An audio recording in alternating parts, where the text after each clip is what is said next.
Hi everyone, I'm going to show you how to get started with Contactzilla version 2.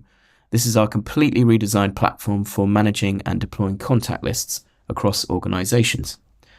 So I'm going to start by looking at the teams, and these sit at the top level of Contactzilla. You can invite as many members as you like to a team and assign them varying access levels. And within each team, you can create address books, which are separate contact lists for different departments, projects, groups, however you want to organize it. Users can have access to multiple teams and you can control exactly which address books they can see.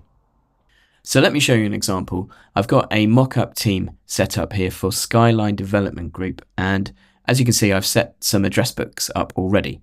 So first of all, I've got our internal staff contacts, and this contains all of our employees across various different departments.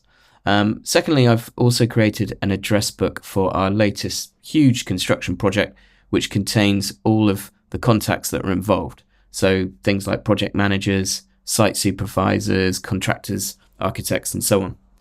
Now, let's say there is a lead architect from our partner firm. So she's not within the organization and she needs quick access to some of our most critical contacts. I've already created a separate address book called Critical Project Partners.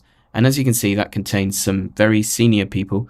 We've got CEOs in there, legal, project managers, and it's to this address book that I'm going to add the lead architect from our partner firm.